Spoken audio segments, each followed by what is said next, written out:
So my last two projects have been multiple weekend, pretty long involved projects. The table saw cart, shop air compressor project. Both took me about 3 weeks each in real time. So I kind of am switching gears to something that's been on my nerves for a while, which is upgrading my charging station. There's nothing I hate more than having a dead battery when I go to start a project. All these materials are scrap left over from other projects, and frankly these are my favorite projects because they're easy, don't cost hardly anything. It's really just a way to go in my shop and play on a Saturday morning.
I don't think so. This message brought. If you're wondering why I have so many chargers, part of the reason is that I never throw a charger away. A couple of these Milwaukee chargers I've had for over 10 years. You can buy them on eBay used for peanuts because chargers in general don't really wear out like a battery do. So after a while you kind of accrue a pretty large collection like this.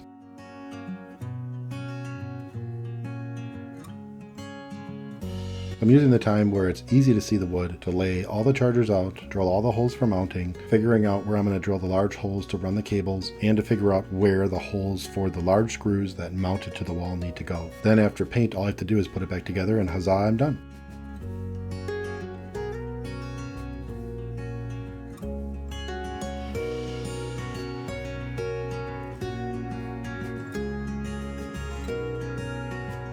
So I'm throwing up a video here of my previous attempt at this. The issue with this was all the cables were in the way and were eating up the useful real estate of where I wanted to put chargers. This design rectifies that by hiding all the cables behind the plywood so that I have max real estate for chargers. It also addresses the common problem of running out of outlets because a standard power strip only has 6 and I need more than that. So I bought a workbench style power strip.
So before I go adding a ton of weight to this thing, making it really hard to mount, I just wanted to make sure that the holes I had measured and marked out on the board actually do line up with the studs. I put this piece of tape up here as a temporary alignment mark, so when I lift it back up there full of chargers, I just need to slide it left and right till it's on the mark and then shoot the screws.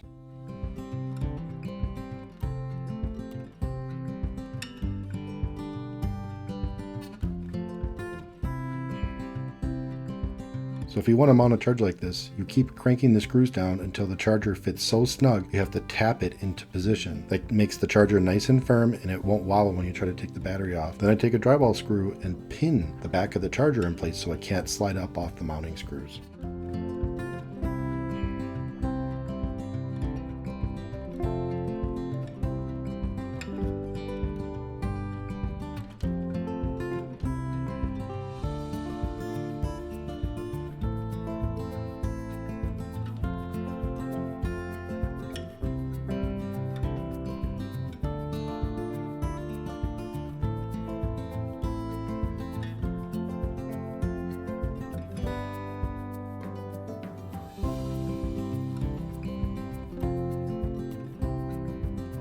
So the whole point of this false back was just to have a place to run all the cables. I'm using the Romex staples to hold the cable down and zip ties to keep the cables so that they don't come back out the holes in the front, so it stays nice and clean and tidy. A setup like this also allows me, if I want to take this off the wall and change things later on, it's not a big deal.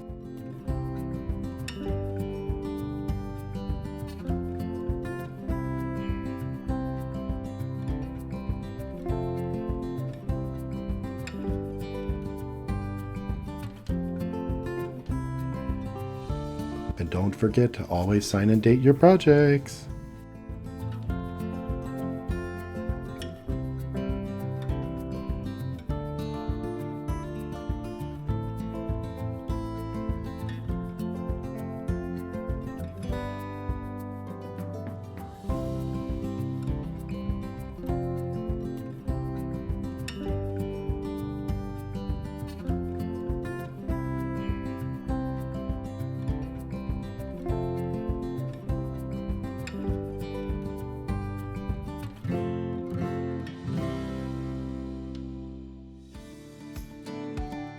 And like I said, there's nothing worse than going to do a new project and having a dead battery. So whenever I finish a large project, I take all the batteries I use and just throw them on the charger. I've been doing this for 15 years and it really just works out better this way. When I start a project, every tool I pull out has a different battery. I don't have to flip the battery between tools. Keep in mind, I have 4 chargers in the garage also with more batteries and tools out there. I'll be upgrading that charger next.